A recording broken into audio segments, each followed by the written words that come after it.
All right, ladies and gentlemen, today we are going to be talking about matchups.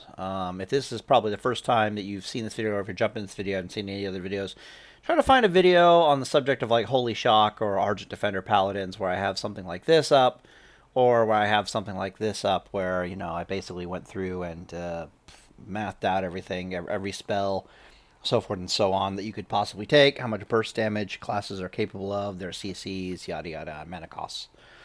But today, we're going to be specifically talking about matchup specifics, like how I see the matchups working, whether or not you're doing a double Holy Shock with the various options a double Holy Shock has, or whether or not you're doing Argent Defender Paladin, double Argent Defender Paladin, and the various. Well, the double Argent Defender Paladin doesn't technically have various options, but I guess they do have options.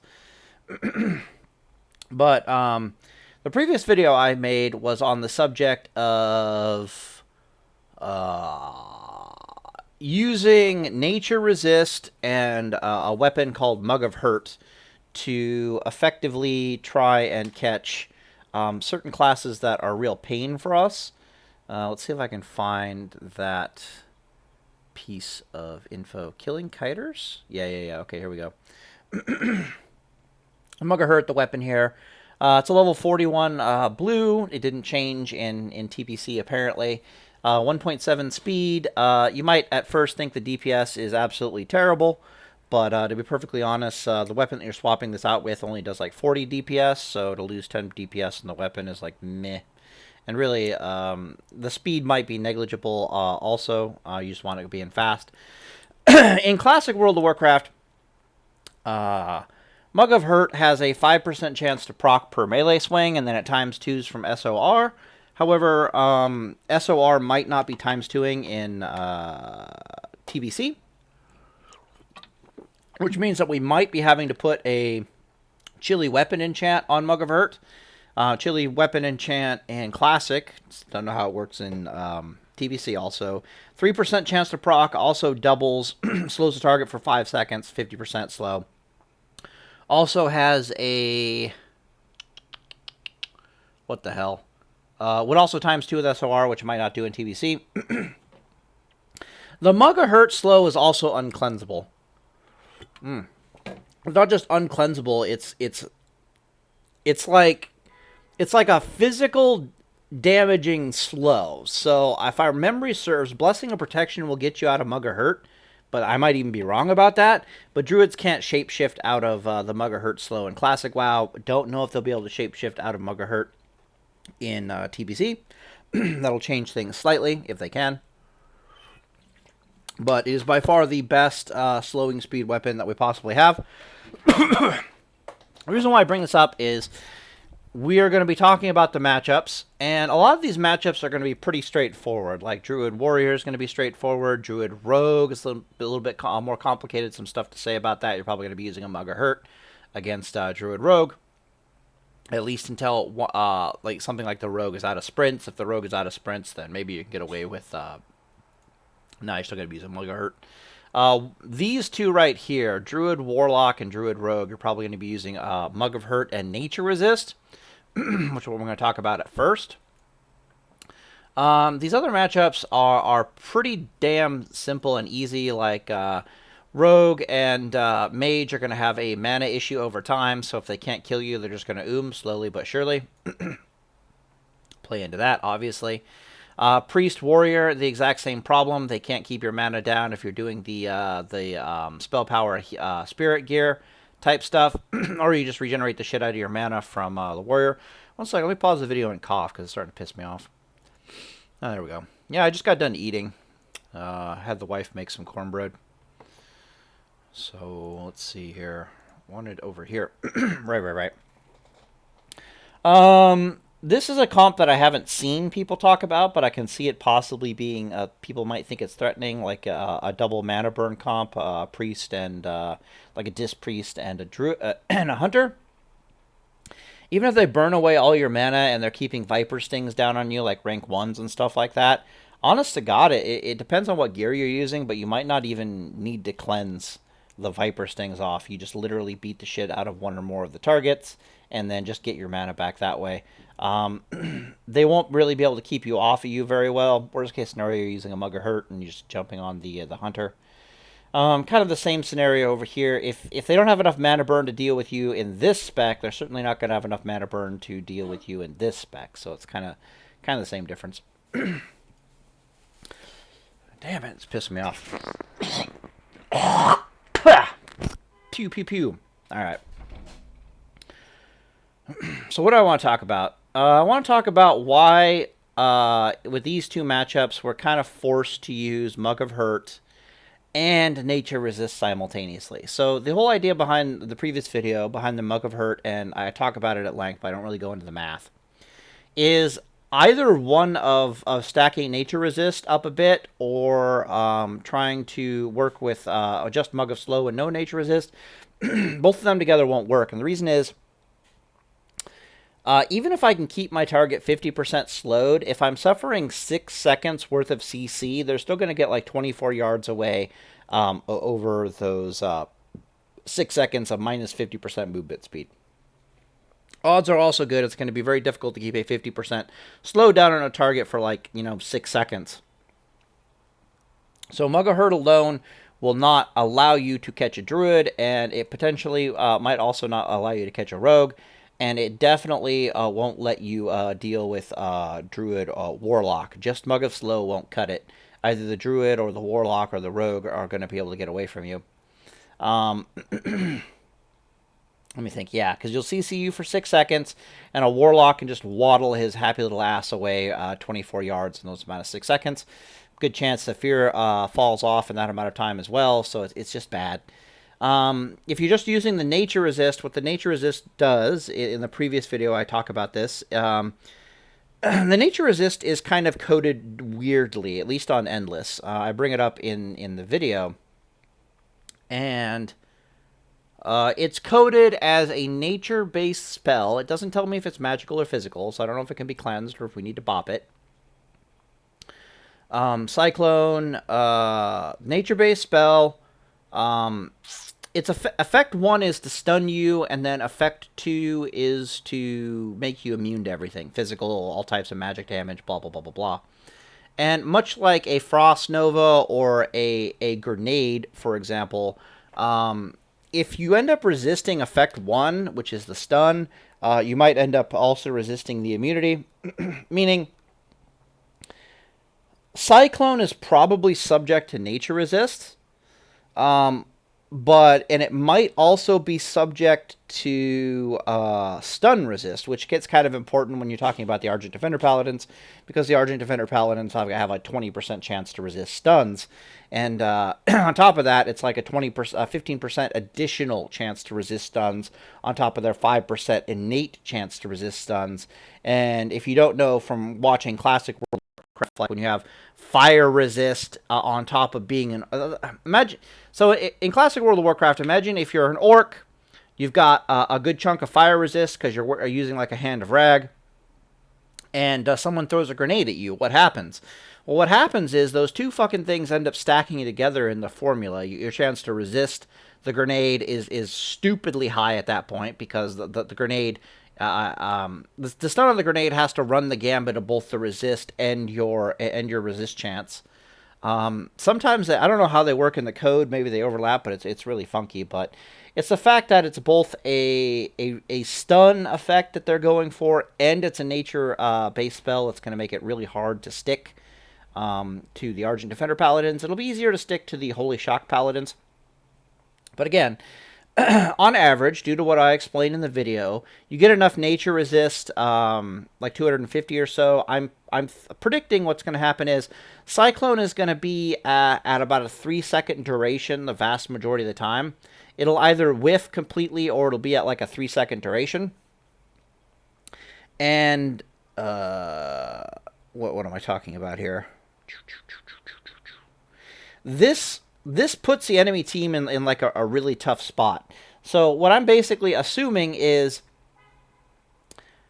If the Cyclone is not resisted at all, right? Like it's not getting any diminishing returns. It's not on like a 3-second cooldown. If it's a full 6-second Cyclone, you just bubble it. You PvP trinket. You cleanse your partner of the fear, or you just stay on top of the Druid. Keep him in combat, whatever. If it's a stun, or you can bop your partner if you want to get him out of the rogue stun. But particularly, I suppose I should talk about the matchups individually here. No, we're talking about Mugahurt, why it needs to be paired with Nature Resist, right? So, if I'm only suffering a 3-second stun from Cyclone, how far away can a Druid, or like a Warlock or a Rogue, get away from me with 3 seconds of movement speed at a minus 50% movement speed? For those who don't know, targets on their base movement speed is like 8 yards a second. So, have that, and rather than moving 24 yards, which is what they'll do if they're not movement hindered at all, they're only going 12 yards.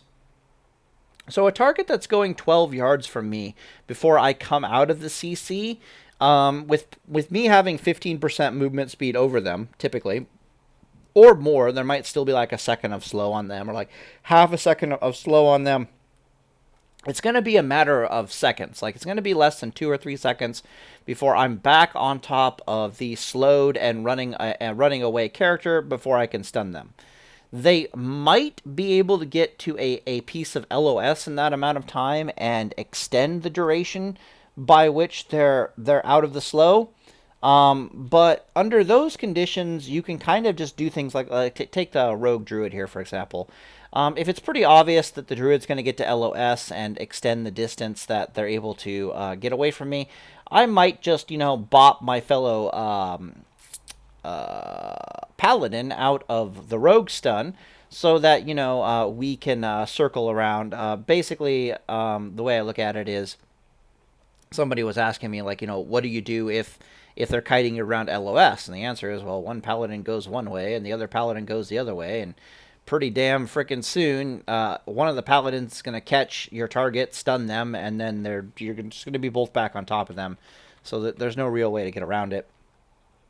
But if I want those extra seconds, I just bop them out of the stun, and we keep going.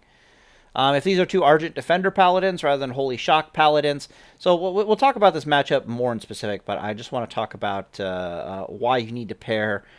So you need the Cyclone to be reduced by about a 50% duration, and you need the slow effectively on the target. Otherwise, they're going to get enough distance from you that they're going to really start getting distance from you, and it just ends up being bad. So anyways, you can watch the previous video for that kind of stuff. I have this down here because I was thinking about, okay,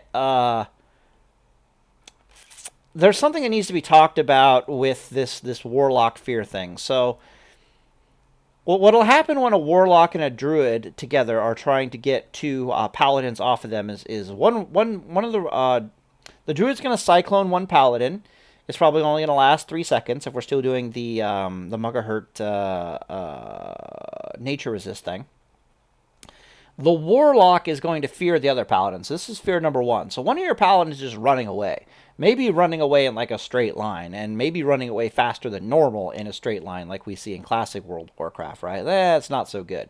He's going to be running for like 3 seconds, possibly faster than normal, so he could theoretically be away from you by like 30 yards or some shit by like that in that amount of time, which is absolutely criminal. But what I was thinking might happen is right after the Cyclone wears off, and then this Paladin is trying to catch this Druid who's currently like 12 yards away, the Warlock could fear the other Paladin, and then it's basically checkmate. The Druid's going to get away. However, what's actually going to happen if you're a pair of coordinated Paladins is both Paladins are essentially spamming cleanse while they're in CC. They're spamming cleanse on the other Paladin. They're not cleansing themselves; they're cleansing the other Paladin. Which means when Cyclone Paladin comes out of his Cyclone, his first act is going to be to remove the fear on the other Paladin, regardless of what the Warlock is doing. Then the other Paladin, because he's out of fear now, is going to be spam cleansing the other Paladin, more than likely removing his fear. So the option of second fearing the closest Paladin is simply not going to be there. And so the scenario kind of plays out very similarly, where But it kind of sucks DPS-wise because you might have one paladin that is literally on the moon because he ran away 6 ways from Sunday. But very quickly, as long as there's a 3-second slow or more applied to the druid. And this also kind of works if the druid goes into travel form. The travel form will extend these yards a little bit. It might be like 14 yards or something like that. But very quickly, the closest paladin is going to close with the druid. This is the time to use your stun. You stun the druid in place, you put down some consecrations, you heal yourself, you do whatever you got to do, and you basically wait for your boy to catch back up, and then you can just keep mauling the druid as much as you want. The other option, of course, is to gear in such a way that you try to maul the warlock, and you say to hell with the druid, because the druid can travel form and theoretically move faster than normal. Seal of Justice won't really help you here because Seal of Justice limits you to 100% movement speed at maximum. So with travel form at like minus 50%, they might be going like, what is that? 65% normal movement speed, and since it's still below 100% movement speed, Seal of Justice won't really help you. But you should be able to stick on the druid and catch the druid. The reason why I'm very interested in catching druid here and not catching warlock here is due to this item called Black Grasp of the Destroyer, which is a classic World of Warcraft item. Leatherworking, kind of expensive in classic World of Warcraft as far as the mats to get it, but it's got an equip effect that says, on successful melee or ranged attack, gain 8 mana, and if possible, drain 8 mana from your target. Okay.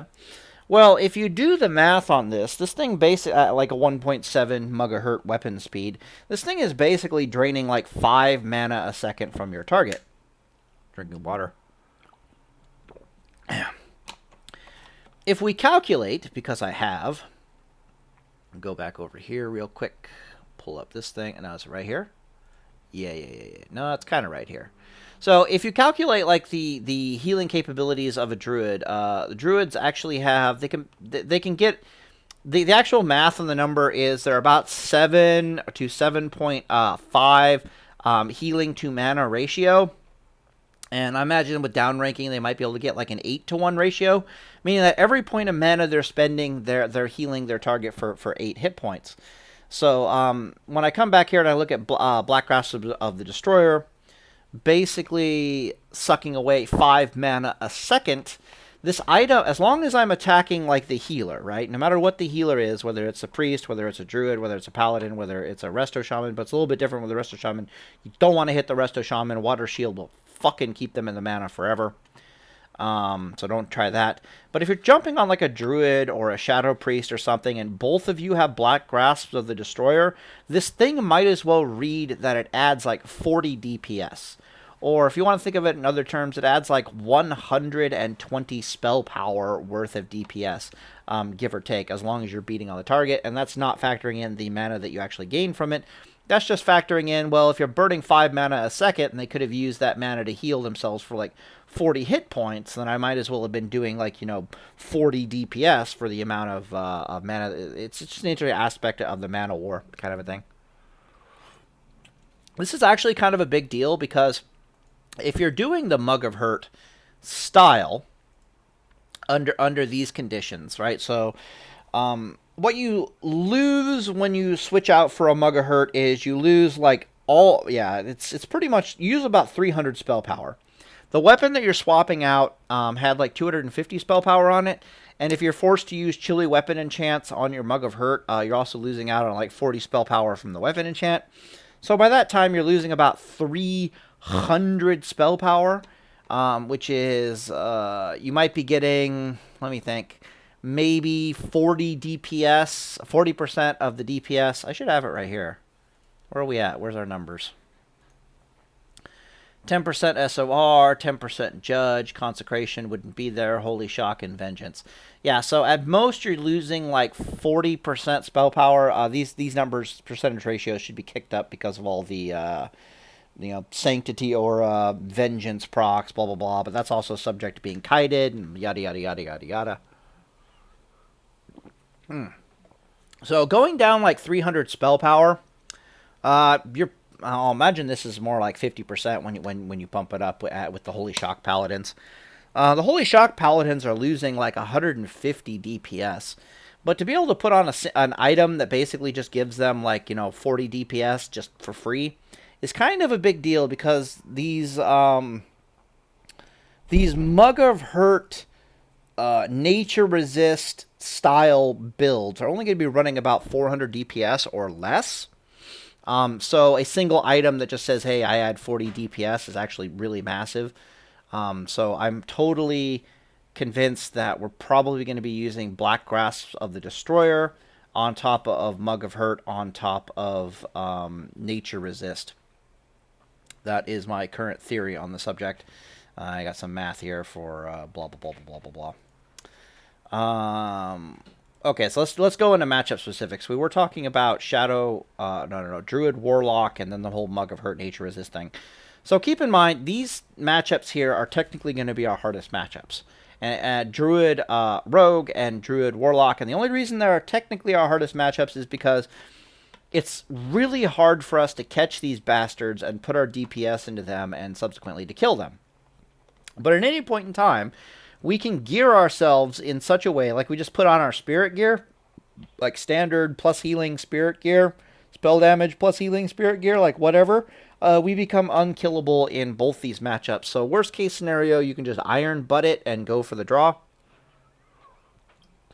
Like literally just sit in your chair, watch some movies, watch something on an iPad, do whatever and just bore them to death if you have to. So worst case scenario, when you get into the high ranks, just try to bore them to death. I imagine the boredom strategy would definitely work against Warlock Druid, because I think this is considered to be the premier comp of 2's. And so they're super not used to losing. And so if you're sitting there for like 10 or 20 minutes or 30 minutes with these guys, they're going to be thinking to themselves like, holy crap, we could have won like 10 or 15 arenas by now. Instead, we're sitting here with these two frickin' paladins that aren't going anywhere, so let's just quit. It might be a little bit harder to time out the Druid Rogue. I don't know, maybe they're a little less patient. Hard to say. But if you want to try to go for the kill, I think the best bet is going to be Mug of Hurt, a bit of Nature Resist, no real Spirit, as much spell power as you can get your hands on, and then Black Grasp of the Destroyer, and then you go after the Druids.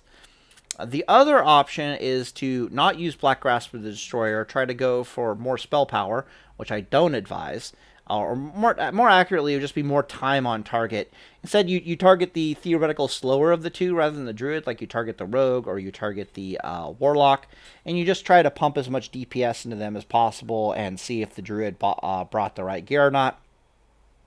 This strategy is far more viable for the Holy Shock Paladins, and the reason why it's more viable for the Holy Shock Paladins to target the slower of the two is because they technically have a lot of burst behind them. It's something I talked about in previous videos. Let's see if I can find it over here. Yeah, so I have it here where...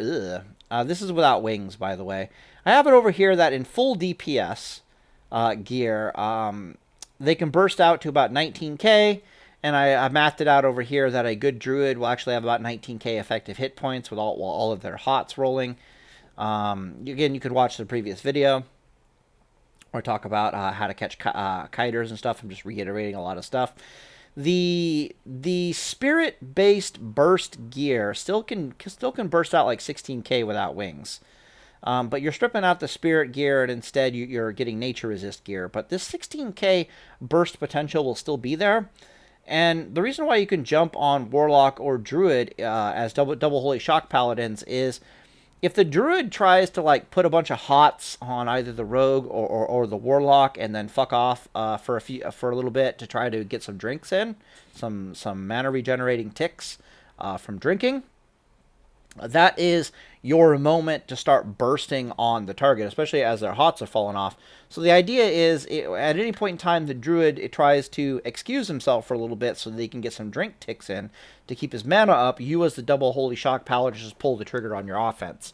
And it will force the Druid to immediately cease his plans for drinking and start trying to keep his fellow DPS alive. Since the fellow DPSs are technically slower, for example, the Rogues have sprint, but they're only going to have so many sprints. And if you ever see them sprint, your reaction should be to immediately trade like PvP Trinket or Bubble and one of your 6-second stuns into their sprint. So, for example, you might be using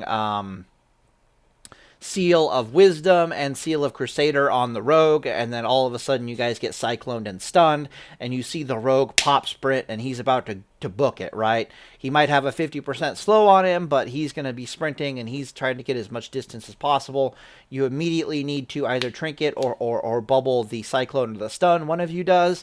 And then you either hit him with your 6-second stun if you have one on cooldown, or you bitch slap him with a Judgment of Justice. So you just basically tell him, no, you're staying here at 100% movement speed. Fuck you. Once he's out of the sprints, he becomes just as slow as a Warlock, and so the situation becomes very very similar. But yeah, that's the idea. So if the Argent Defender Paladins can't do this, right? Like they don't have anywhere near the threatening burst of a double Holy Shock Paladin combo. So it might be the case that you gear differently. You don't use Black Grasp or the Destroyer, and you target either the Warlock or the Rogue as double Holy Shock Paladin. And the moment you see the Druid is going to go for some drinks, like he's like, oh, I'm 8 seconds, 2 more seconds, I'll be out of combat, and I can get some drinks in. You just pull the trigger on some burst, and you start bursting into the Warlock or the Rogue, and it will 100% force the Druid to come back. The moment, and you might get into some weird metagames where you wouldn't even want to complete your burst as a couple Holy Shock Paladins, potentially. You're just trying to get the Druid to not drink and to cast a spell. So the moment the Druid casts a spell, you become more mana conservative rather than completing your burst. Because, again, it is about a mana war. The Argent Defender Paladins, however, totally going to want to use Black Grasp of the Destroyer. 110,000%. They have less DPS overall than the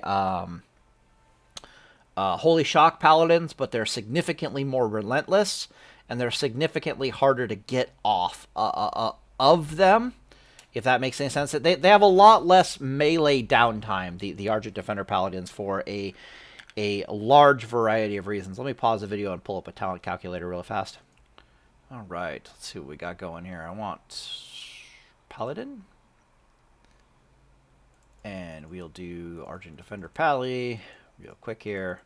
Or the current theoretical Argent Defender Pally. 3 there. 2, 1, 5. 2. 5, 1. 5. Yeah, we put 3 there and 2 there. And then 3 here. And then 5 out of 5 here. 4 here. Should be 3 floating talents. There is one Argent Defender Pally, picks up improved concentration aura. The other Argent Defender Paladin, which, let's see. Reduce the duration of a silence interrupt effects by 30%. The other Paladin gets Vindication. Okay, so. The Argent Defender Paladins, by comparison, rather than being able to potentially rely on the burst to keep the Druid from drinking, they're far better off using Black Grasp of the Destroyer and jumping on the Druid specifically. They have some really annoying shit where not only do they have like a metric shit ton more hit points, effective hit points than the Holy Shock Paladins, which allows them to just stay on the target. They're not stopping to heal. They're stopping to heal themselves way fucking less than the Holy Shock Paladins. On top of this, they can enter Argent Defender mode, which it makes it so that dots stop working. For the most part, they have Blessing of Sanctuary, which really makes dots stop working. Again, you can watch my previous videos on the subject. They have to heal themselves a shockingly less amount when they're in Argent Defender mode, so they just end up being like super relentless. They got annoying shit like a Reckoning. They've got Stoicism, which can also be super annoying. Because it increases their stun resist effect chance. And the meta gem that you use for these paladins is like plus 18 stamina and then an additional 5% chance to resist stuns. So they end up with like a 20% increased 20% chance to resist stuns. And we talked about how Cyclone might be it's both a stun effect and a nature spell, which means just like a grenade in classic WoW, it's going to have to run the gambit of both the stun resist and the nature resist.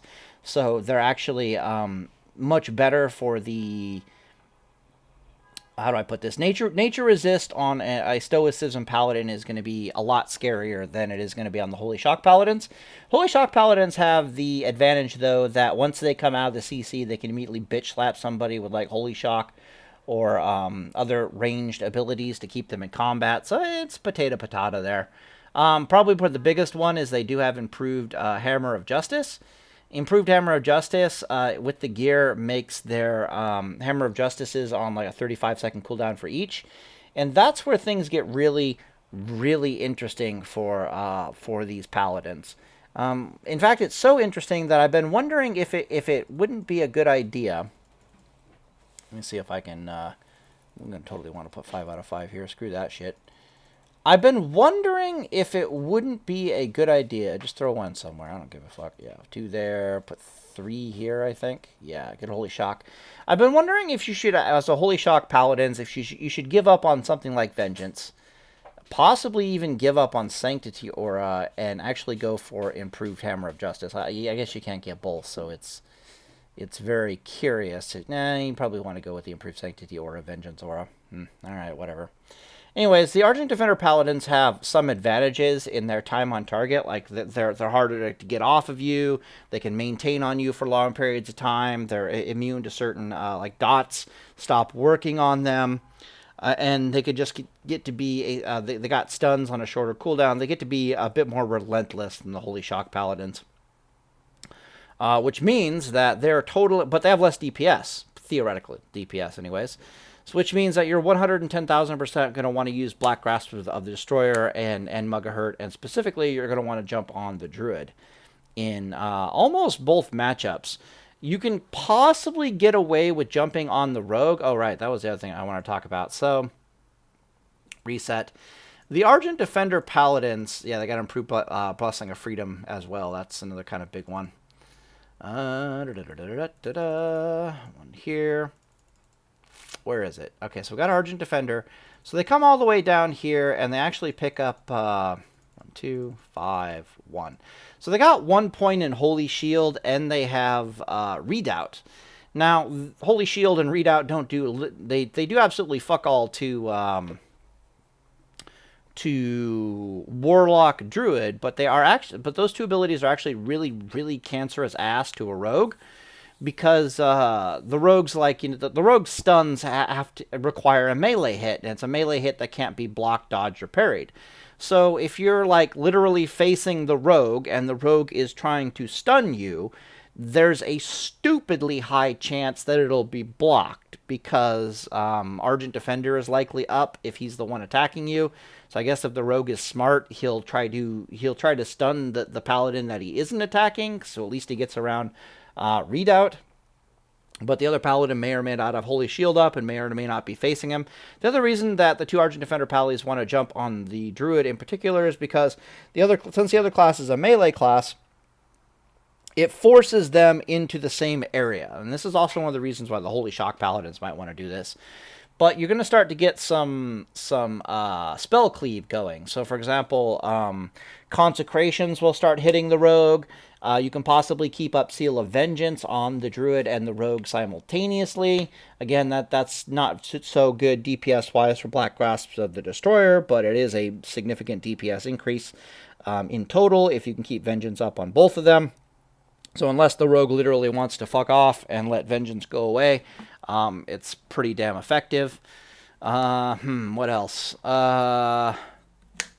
Yeah, so you might end up in this weird situation as Argent Defender Paladins where your primary target is the Druid.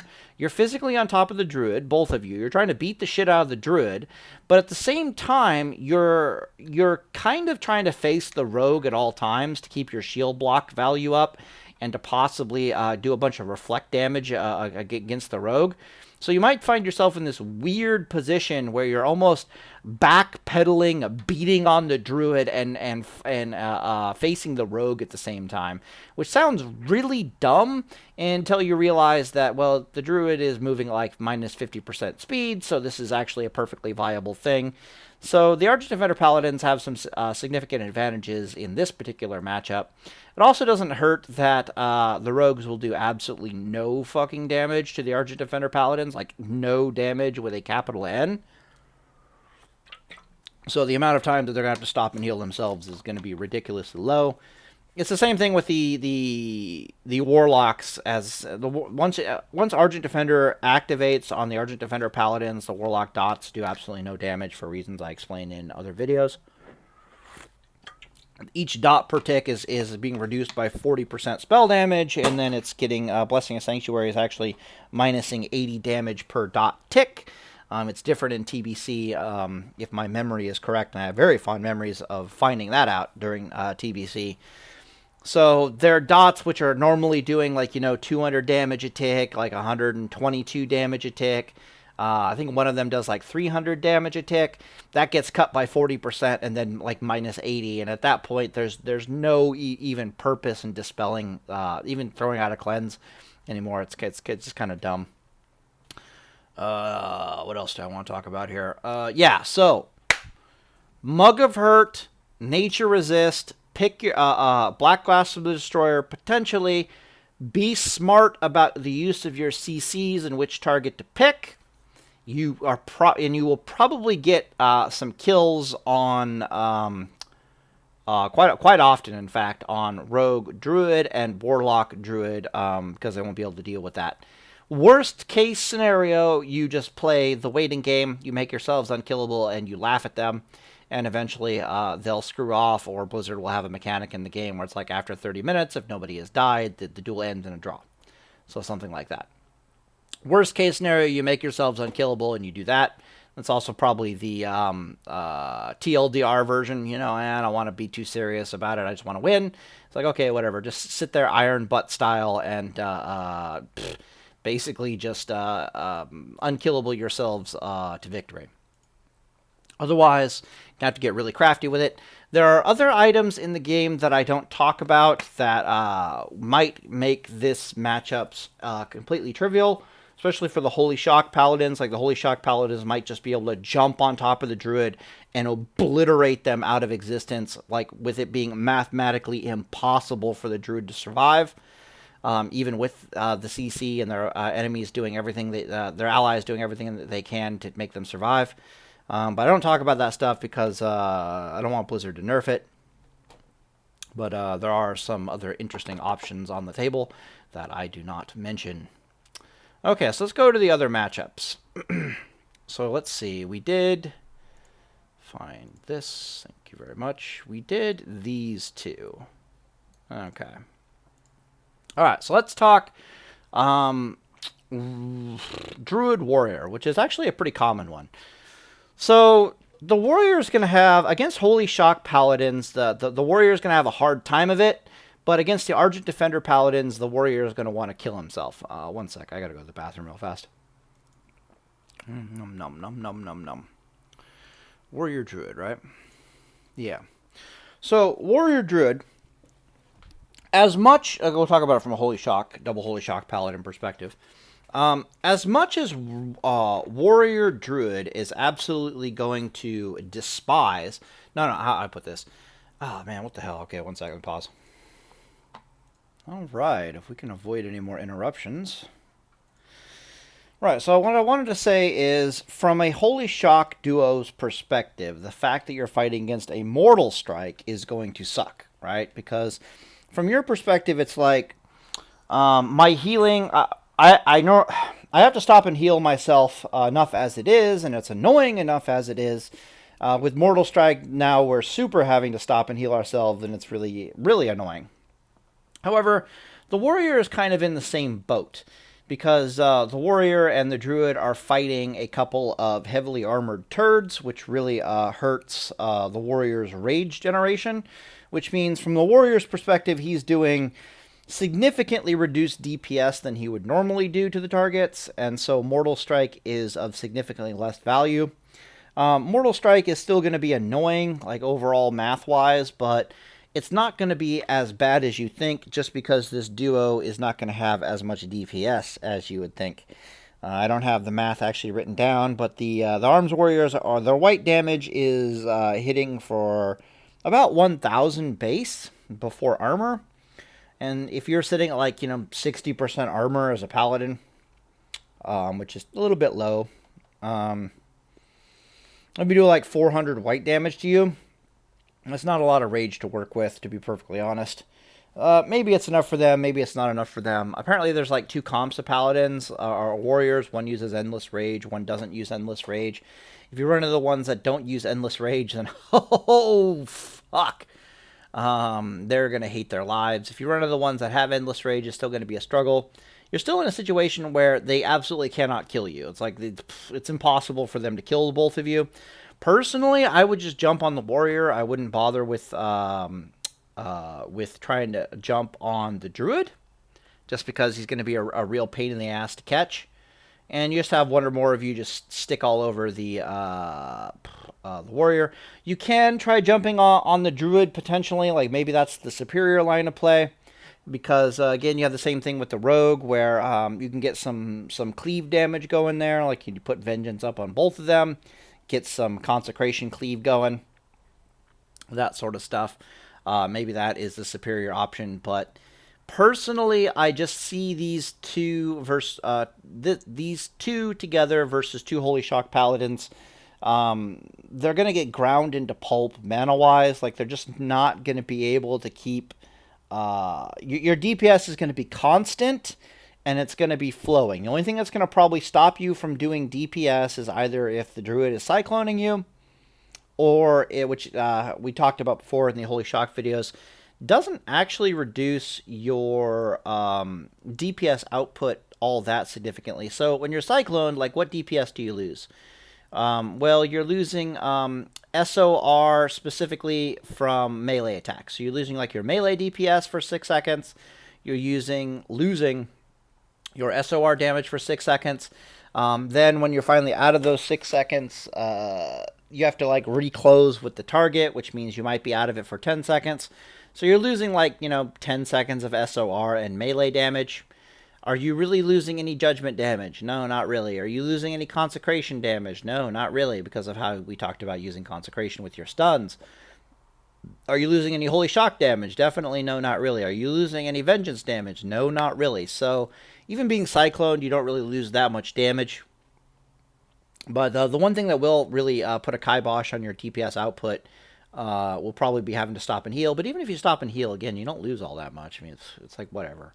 So I foresee the 2 Holy Shock Paladins being able to maintain enough DPS and enough relentlessness of DPS that they're probably going to wear down and overcome the healing capabilities of these 2 classes. You can either jump on the Druid or you can jump on the Warrior, do whichever you would prefer to do. You still have a serious burst threat, and the burst threat is significant enough that the Druid cannot go and drink, even if you don't jump on the Druid. The Druid's like, it's the same scenario with the Rogue. You can still put out like a 16k burst into the Warrior at any point in time. So if he's trying to screw off for 10 seconds to get some drinks in, next thing you know, you're bursting on the Warrior. The Warrior's going to be like, oh, shit.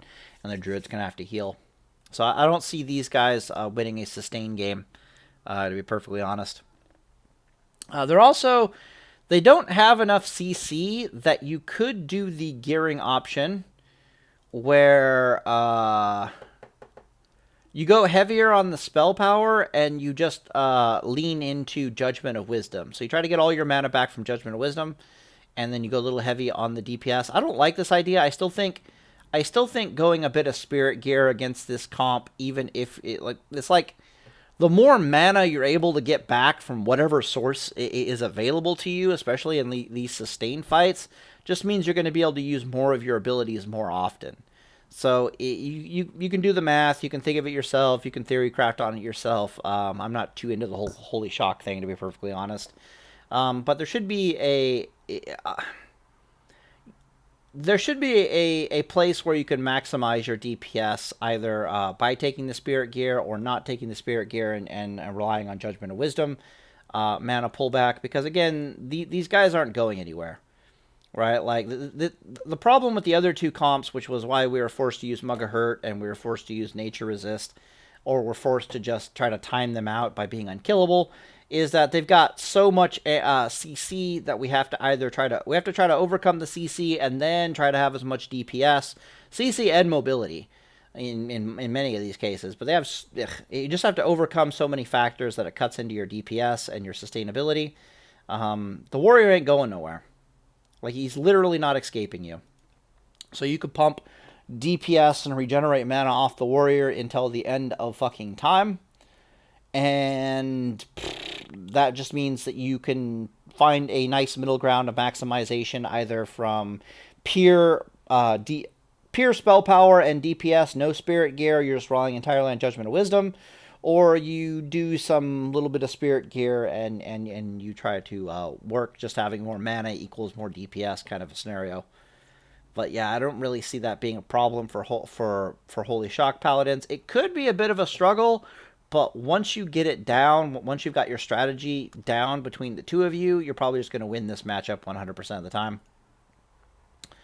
Argent Defender Paladin absolutely laughs at this combo. Like, they give 0 fucks times 10, because once they enter Argent Defender mode, which you're definitely going to want Argent Defender mode against this particular comp, as a pair of Argent Defender Paladins, the warrior's DPS, for a variety of reasons, falls off an absolute cliff. For example, if they're doing like a 1,000 damage base, and then they're reducing that by like 75%, because that's what it turns into when they get in Argent Defender mode, practically. That's even if you're wearing like leather and cloth bits of gear, it's still 75%. If you're in pure like plate mail, it's like 78, 79% damage reduction. But yeah, so rather than doing like 1,000 damage, they do like 250 damage, and then that gets minus by like 80, so they're doing like 250, 80, they're doing like 170 white damage. Like, they're trying to, they can't even keep up Mortal Strike at that point. Like, I'm not kidding about it. They don't have the rage to keep up Mortal Strike. It's just absolutely hilarious. They don't have the CCs to get the Argent Defender Paladins off of them. The Argent Defender Paladins are just going to jump on this warrior and just start gnawing into him until the druid goes and they die. Or they're just going to jump on the druid, do some spell cleave, and same type of scenario until they die. They probably even have room in the gear for Black Grasp of the Destroyer, because if you plan to jump on the druid, you might as well use your Black Grasp of the Destroyer. It's one of the best pieces of gear if you're going to engage in a mana war like that. Alright, moving on. Rogue Mage has no sustainability. So the problem with Rogue Mage is they have decent CC, but they're going to get absolutely cucked. Like, capital C cucked. From from Blessing of Sacrifice. Let me make sure I'm still recording here. Blessing of Sacrifice screws them up real bad. Because their kill combo, as near as I can tell, is they CC the target they want to burst into. They sheep the other targets. The other target is just gone, right? He's like, he's a fucking sheep. Then they burst into the target that they want to burst into, which I imagine is typically the healer. And then once the healer comes out of CC, because the vast majority of healers don't have cleanse or anything like that, they can further the CC chain with like a counterspell, for example, to get some additional silence in there. And against a paladin, it becomes really deadly because blah, blah, blah, blah, blah, blah, blah. But if you're using Blessing of Sacrifice, the next thing you know, their sheep doesn't work anymore, right? Like, they can't burst into one of you without the other guy breaking out a sheep. And the only shitty thing about this is that it takes up both of your buffs, right? Because I have to Blessing of Sacrifice. Now, let me think about this. I guess it doesn't take up both your buffs. I can buff myself and sacrifice the other guy. And then he buffs himself and he sacrifices the other guy. Yeah, so I guess we get one buff and then Blessing of Sacrifice. But Blessing of Sacrifice means that they can't get around the sheep. Even if they could get around the sheep, the moment the paladin can do anything, they just cleanse the other guy out of the sheep. It's just a nightmare scenario. They still have to get through 2 bubbles and 2 PvP trinkets. And only then can they theoretically CC you and kill you. But they technically don't have the CC, so they're entirely reliant upon stun counterspell for their kill combo, because the sheep isn't going to work, right? Counterspell does not last as long as it does in Classic World of Warcraft. I think it lasts 8 seconds or 5 seconds in TBC or something like that. It's not that long. There's just no way for them to effectively kill you. Let me think. They would have to... Oh, God. So they got... I don't know how they do that. I just don't know. Because the sheep isn't working. How do you lock down the other paladin? So it's like, what are you going to do? Stun lock one paladin, and then once he starts trying to heal after the stun lock, you're going to counterspell him. Meanwhile, you have no CC for the other paladin who's just laughing at you and healing his friend. Or they had to use, like, stun to lock down one paladin, counterspell to lock down the other paladin, and this after they got out the 2 PvP trinkets and the 2 bubbles, because that would just, screw them. And what? You're trying to burst down a plate armor wearer inside of, like, 5, 6, 8 seconds, or whatever the silence and the stun window is.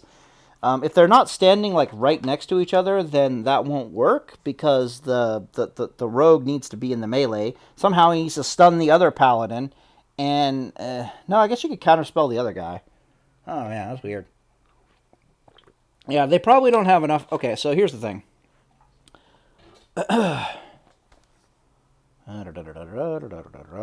Let's say, for the sake of theory crafting, that they actually have enough burst to burst down one of the paladins in this very small CC window that they're able to generate. The question you have to ask yourself is, does the mage have enough mana to have already forced out 2 bubbles and 2 PvP trinkets and still somehow has enough mana to burst down the remaining paladin in this relatively small CC window? And the answer is, let's go check, probably hell fucking no. So let's see over here. 330 mana for a Frostbolt. Okay, that's their most efficient damage dealing spell. Nothing else around here is anywhere near as mana efficient. Alright, good to know. Let's go over here. Go calculator. I imagine they have about 10,000 mana, give or take. Going to divide that by, what was our Frostbolt cost, ladies and gentlemen? 330. Alright. Divided by 330. So they have enough mana for only 30 Frostbolts? Alright, well, let's, times that by, 1.6 or 7. Yeah. Okay, so I have enough mana for, 50 Frostbolts. That's with innovation. Innervate. No, it's not innervate. It's, whatever. However they get their mana back. Channeling. No, it's not channeling. Evocation. There we go. Evocation. So I got the mana for 50 Shadow Bolts. Well, Frost Bolts. How many Frost Bolts do you think it takes to force out a PvP trinket? So if they're taking more than 10 Frost Bolts to force out a PvP trinket, they might not have... They're not going to have enough mana, is what I'm trying to tell you. They're just not going to have enough mana.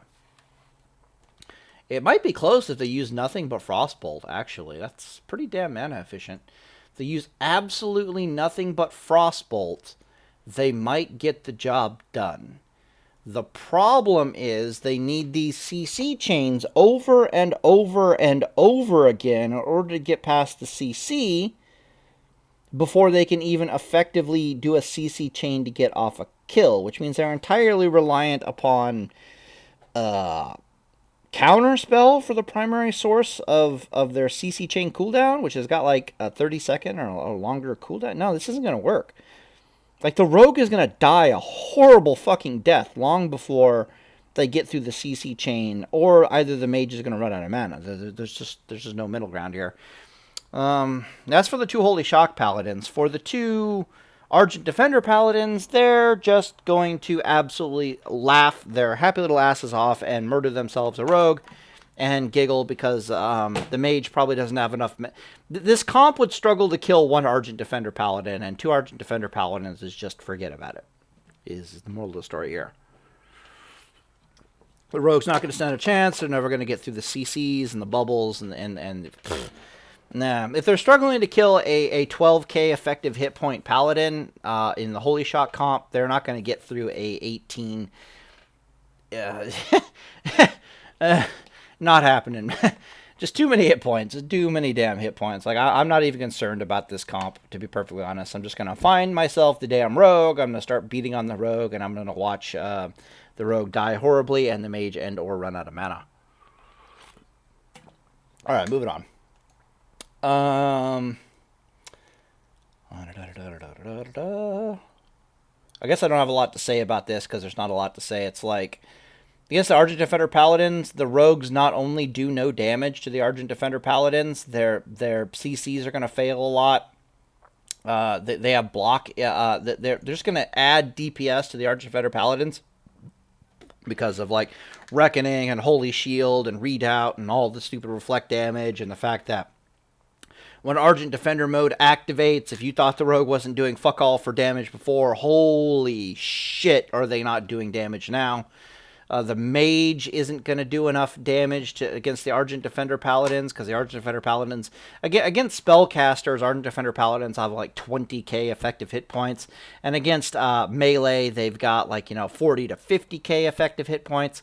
Against a rogue, it's potentially even higher than that, so the rogue does like no damage. So the Holy Shock Paladins, are going to struggle to die with their 12k effective hit points, and like 30k against spellcasters and 30k against melee classes.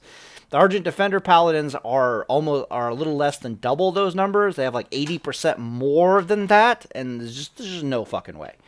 You could probably add another rogue into it. It could be 2 rogues and a mage versus 2 Argent Defender Paladins, and they still wouldn't stand a chance. And I'm not joking about that. It would probably be a bit more of a fair fight, but just because of the CC chains. But no chance. Just no fucking chance. The rogues, all they do is stun, and they might like take out 20% of the paladin's hit points, and that's it. And then you're just asking the mage to take out 80% of the remainder of an Arch Defender Paladin? No way. Ooh, no way. Just gonna get ground into pulp. Okay. So, this is, I do believe, Disc Priest and Warrior, and their whole spiel is that, mana burn. The primary reason you'd bring a Disc Priest over anything else is, their mana burn. They also got some offensive purge capabilities. So I guess the idea behind this comp is they come in and they start purging off the hots of the Druid, and they start mana burning the Druid, and then combine the mana burning and purging along with Mortal Strike, and you have a pretty terrifying and nasty combo. The Warrior is also pretty anti-fear from like Warlocks and stuff. So this is a very interesting combo for the other specs to deal with, but double Holy Shock Paladin, as long as you're taking the Spirit Gear with you, and or you're just jumping on the Warrior and you're maintaining mana regen off the Warrior, this comp doesn't have it's the same problem with Druid Warrior, in the sense that the comp doesn't have the CC to keep you off the Warrior. And as long as you're beating the shit out of the Warrior, you're accomplishing 2 things. One, you're regenerating mana off the Warrior, which is keeping you in the blue. Secondly, you're putting a lot of stress on the healer because you're actually pumping lots of DPS into the Warrior, so they can't go and drink and do whatever they want to do. This particular... there's no way for... in a moment, I'm about to talk about how these 2 here, with Viper Sting and Mana Burn, are not going to be able to keep 2 Holy Paladins down in the mana. And if these jackasses can't keep the Holy Paladins down in the mana, then these guys certainly can't keep the Holy Paladins down in the mana. Especially Mortal Strike's not really going to be all that effective, blah, blah, blah, blah, blah, blah. As long as you've got the Spirit Gear to rely on, just in case. Like, there might be a situation where you're, like, heal locked, that kind of a thing. Like, when they're both high resources, when this guy's high mana and this guy's putting Mortal Strike into you, you guys might be stuck there for, like, a minute or so just healing yourselves. In which case, you're probably better off having, like, some Spirit Gear, and whatever, just in case things get dire. But generally speaking, I don't see how they're going to burn away your mana, because Judgment of Wisdom is almost always going to be down the target, and or you're always going to have a Seal of Wisdom up, right? He can't purge it all. It's not going to happen. Even if he does theoretically manage to purge all of your mana off of you and purge all of your seals off of you, and your both paladins are sitting there completely The last thing you always do before you go against classes like this is you heal yourselves to full. So it's not like we went and we're half life.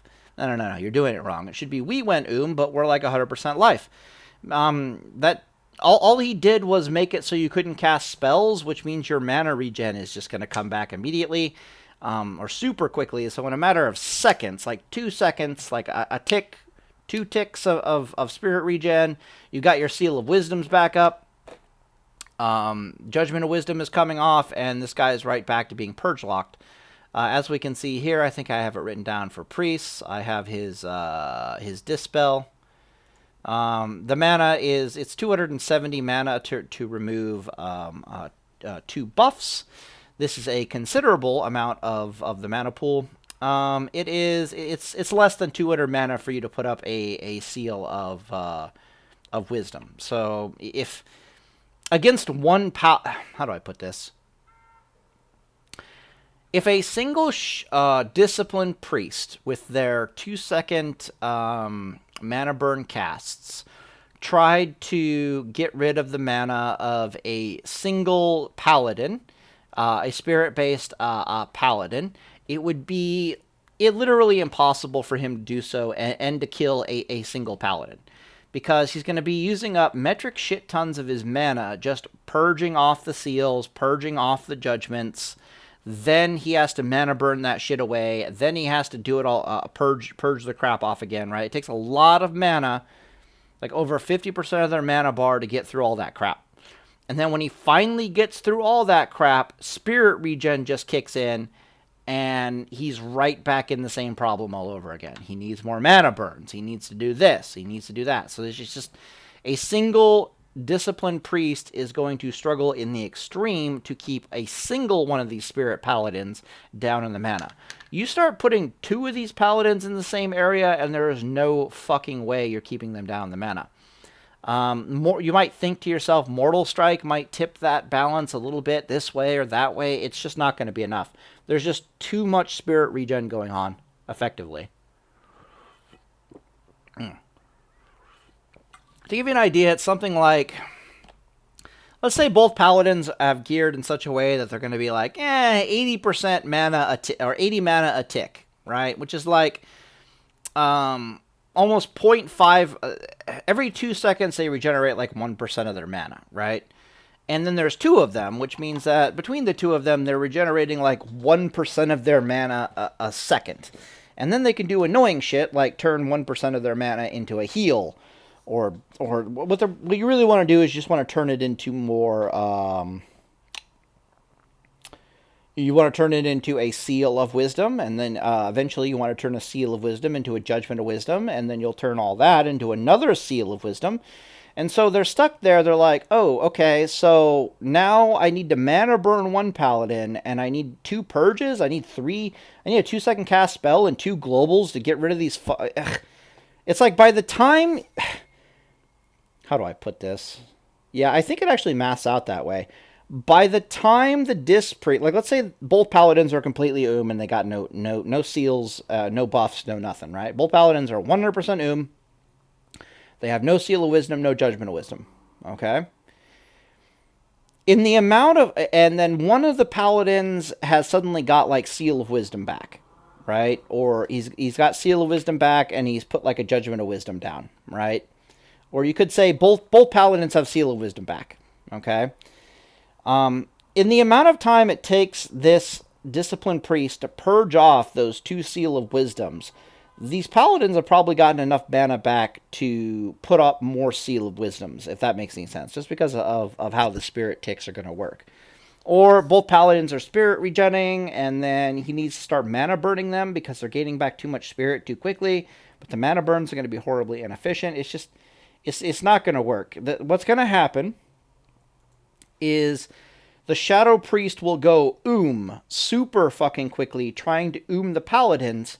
He will be unsuccessful in doing so because of spirit regen and a bunch of mana inefficiencies. It's just too much to ask for 1 Disc Priest to try to run 2 spirit-based Holy Paladins out of their mana. And Mortal Strike will not help the situation at all. Once this Shadow Priest starts going keep in mind he's got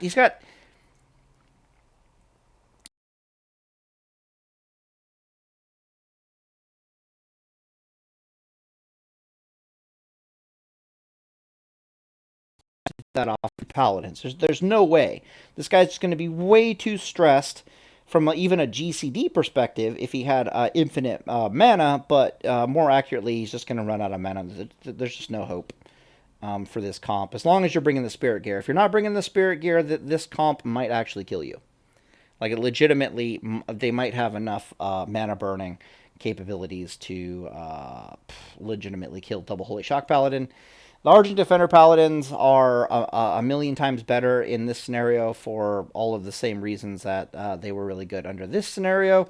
They're impossible to kill. They can the Warrior's going to struggle to keep up Mortal Strike in Argent Defender mode. They don't give a shit if they run out of mana because they got Spirit Regen and they're unkillable. So it's only a matter of time before the Disc Priest cannot keep up with the DPS output and the mana regeneration, and this comp just falls apart. Effectively, the exact same thing happens down here. There's no Mortal Strike, but there is Viper Sting. Now, Viper Sting can be cleansed, right? But typically, hunters will just use rank 1, which trades very effectively with your cleanse.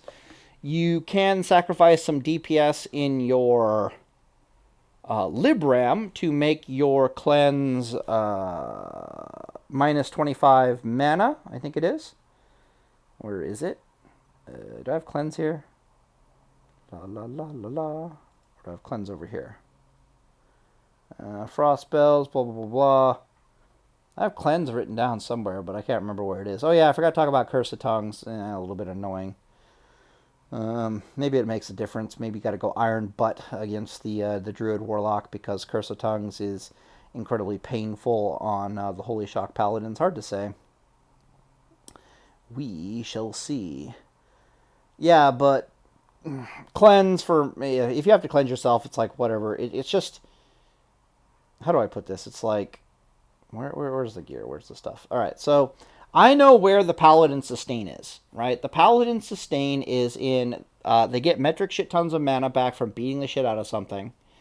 And even if they're not allowed to beat the shit out of something for long periods of time, they're getting it back from Spirit Regen, making it virtually impossible to keep them out of the blue. And once they get a little bit of blue, just like my classic WoW versus Priest Guide, once they get a little bit of blue, they can turn that into more blue, and then it's a fucking problem.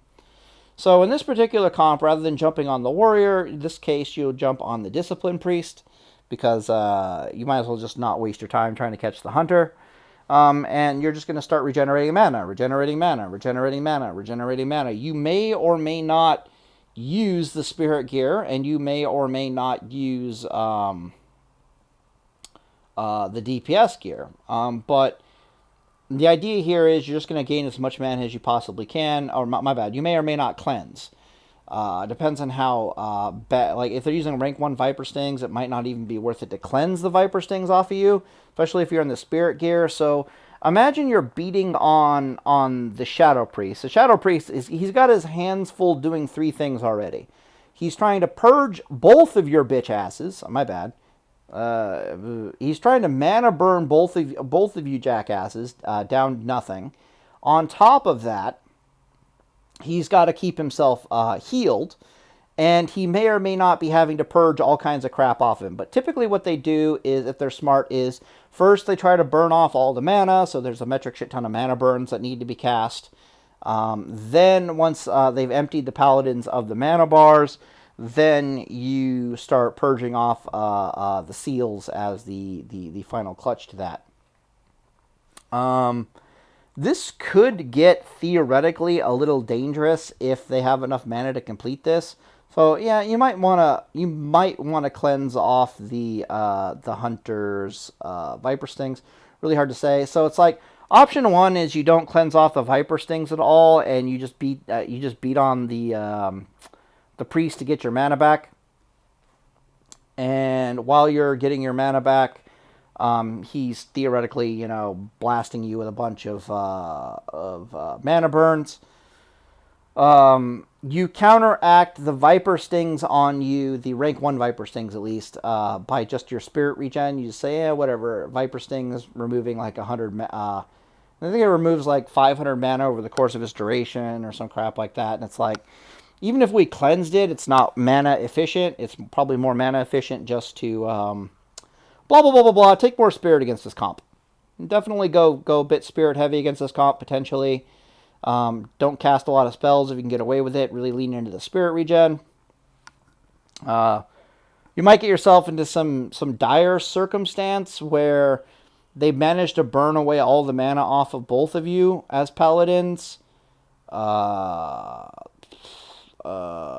they purge they purge the seals and the judgments off. So, and then you got Viper Stings ticking, right? Like, that might be the nightmare scenario. They've successfully managed to completely you guys, and you have Viper Stings on you. The problem with that is you just bubble.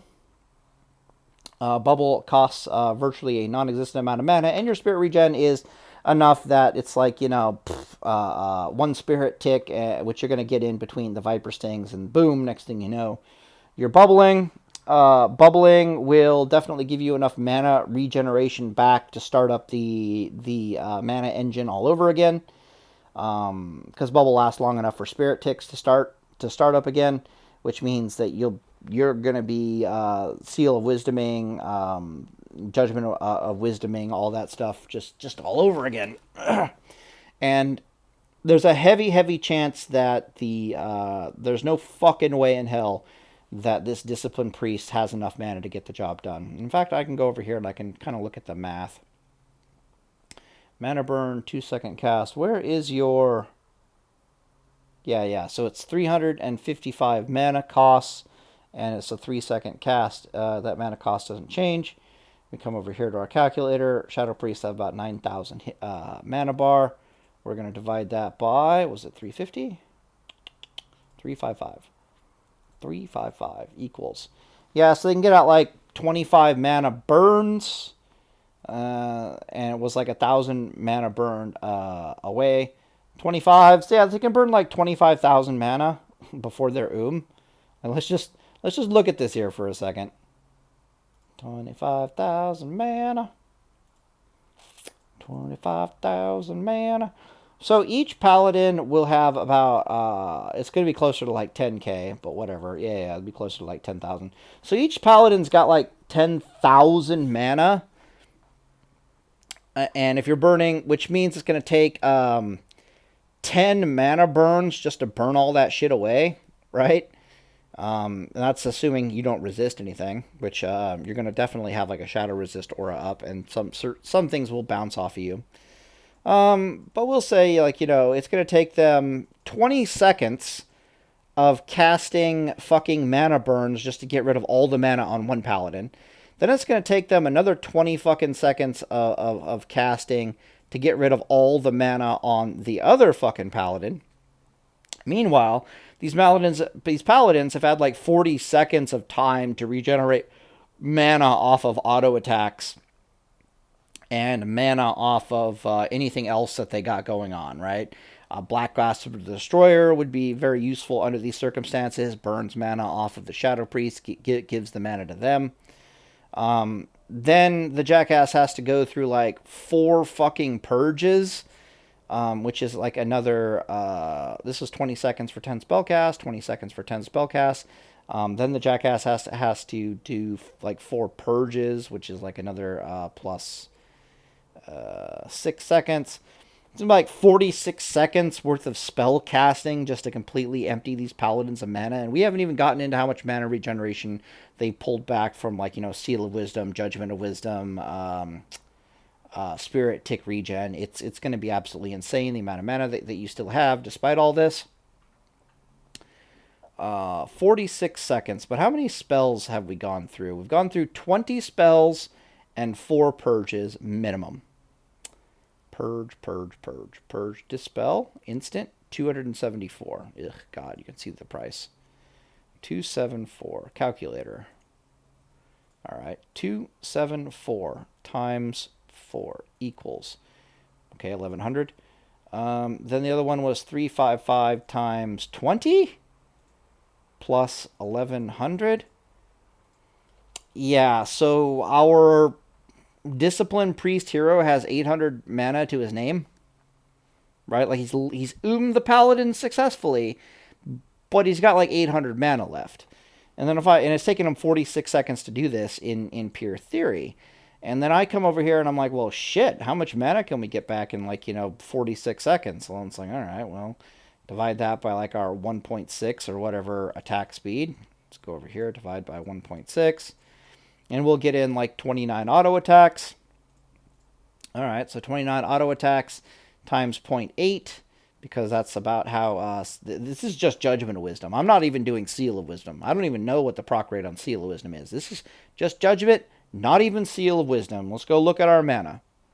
All right, so we're getting 23 procs at like 72. Or is it like 74 mana back? Yeah. All right, so it's going to take like another 2 mana burns, or like this is like, let's just say this is Viper Sting damage over that amount of time or something. Or this is how much mana I've spent on cleanses to get rid of the Viper Stings or some shit if I'm not using Spirit Regen.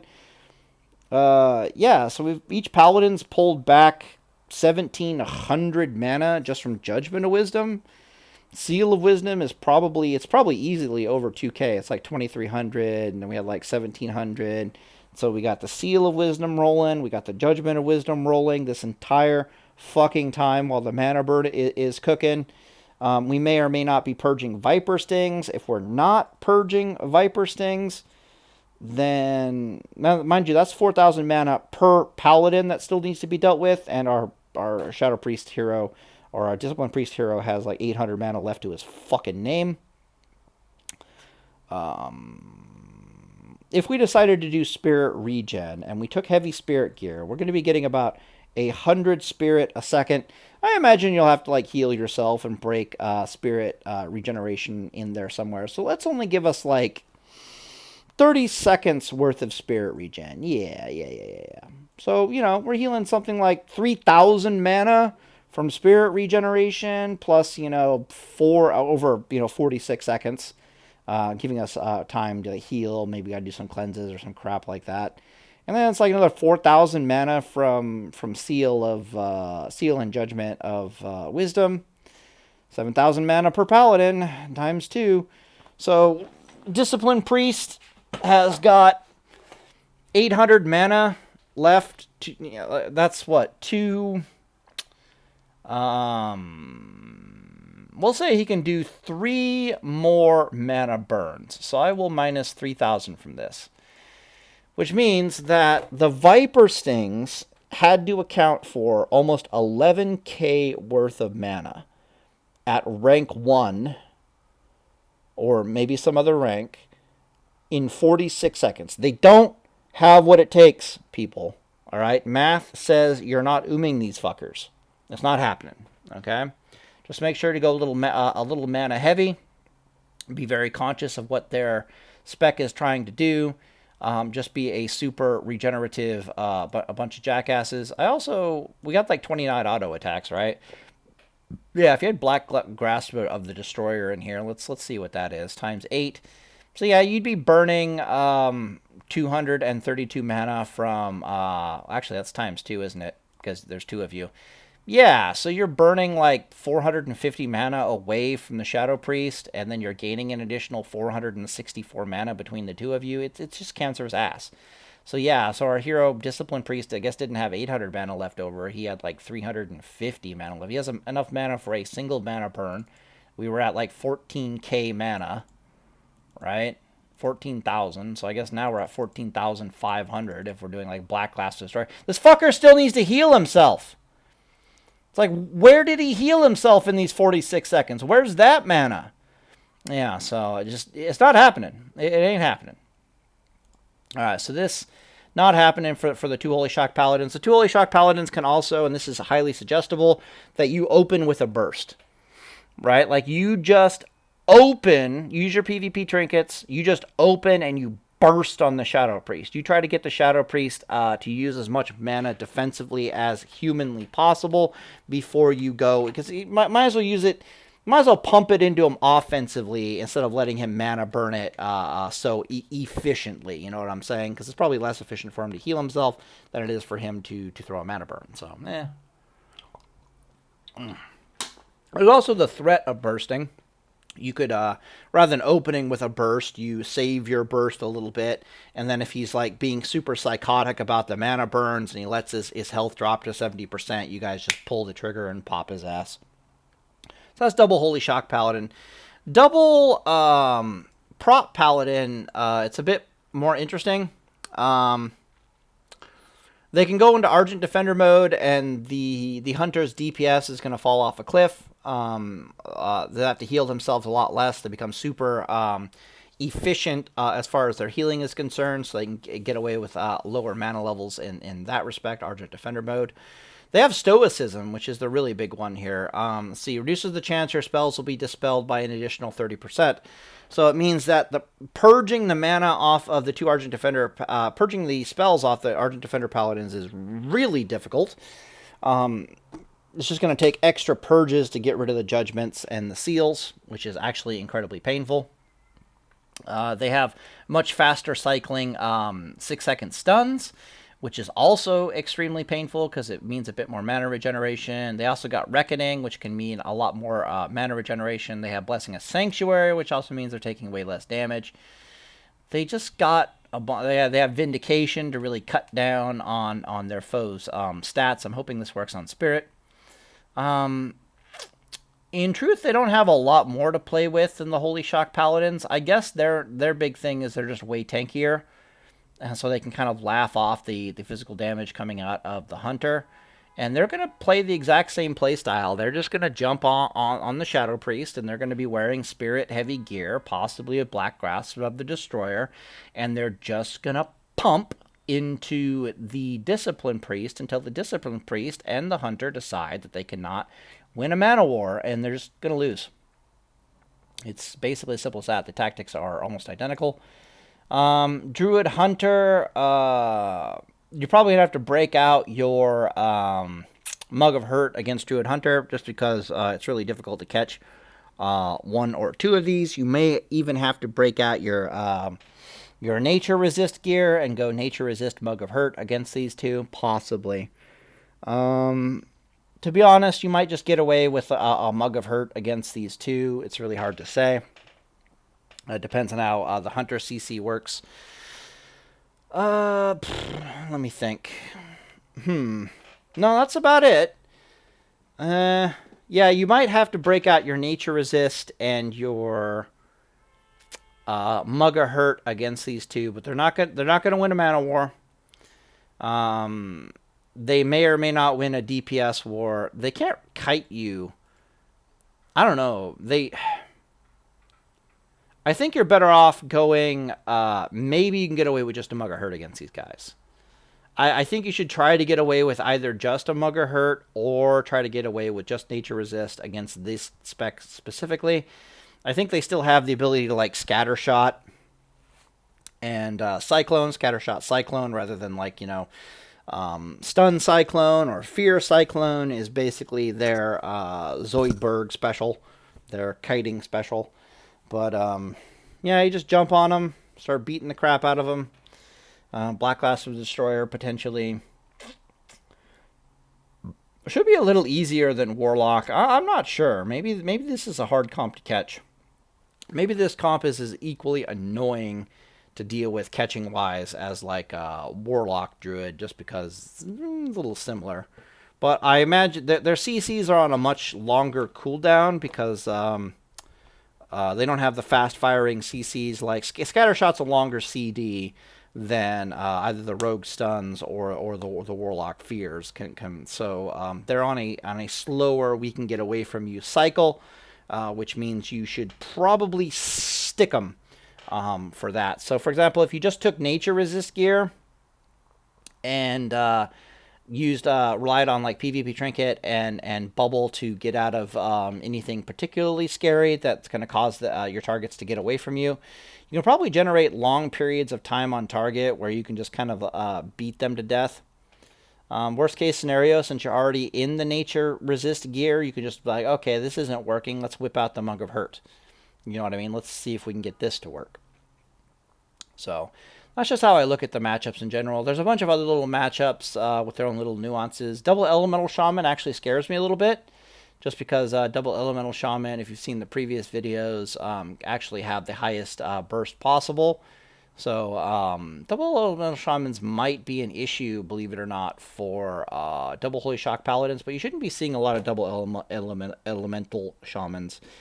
Rogue is also kind of common, but again, Rogue is against the Argent Defender Paladins is going to fall flat on its face. Against the Holy Shock Paladins, Rogue is Blessing of Sacrifice really screws them over, just because it makes it super hard for them to kill one of the Argent Defender Paladins, because they can't rely on blind anymore, if that makes any sense. They literally have to stun CC both Paladins while putting all of their DPS into only a single Paladin, and once the stuns wear off, the option of simply blinding the other guy isn't going to work, because Blessing of Sacrifice is there, which means they're going to start healing very rapidly. They still got PvP trinkets, they still got Bubble, that comp doesn't have any sustain behind it. It's going to get scary for the two rogues very, very quickly. Elemental Shaman is going to be an endurance match, to be perfectly honest. I would treat it like you were facing Hunter Priest as far as mana levels are concerned, just because you're going to be doing a lot of healing, but double Elemental Shaman will eventually run out of mana. Alright, let's think here. Yeah. So, moral of the story is, a lot of these classes are technically gear checks and then proper play checks. It's like, did you bring the right gear, and did they bring the right gear to counter the gear that you're bringing, which is a possibility.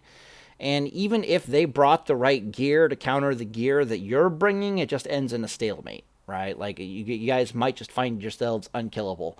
Like, the Priest and the Druid, or these two, if they brought like a bunch of Spirit regen gear, but behind their mana burn tactics, and you brought a bunch of Spirit regeneration gear behind your sustain tactics, you guys might just find yourselves in a draw, like unable to actually kill each other, and you're like, well, this is awkward, And the exact same thing could happen with any of the Druids that you're planning on trying to sustain down, like this Druid comp, this Druid comp or the Warlock comp. If they're bringing heavy amounts of Spirit gear on the healer, and they're going to play a sustain game, and you're like, hey, I'm also going to play a bit of a sustain game, then you guys just, it might be like sustain versus sustain, and it just, it's a brick wall. But technically you're not losing, so there is that. Anyways, I'm going to end this video right here. I'm a little tired. Hopefully I didn't miss too much. Pretty soon I'll be able to actually start playtesting on like Henhouse server, and hopefully they got some gear I can mess around with, or I can message the guys in the Discord and they can shoot me the Spirit gear. Anyways, Deus Vult, boys.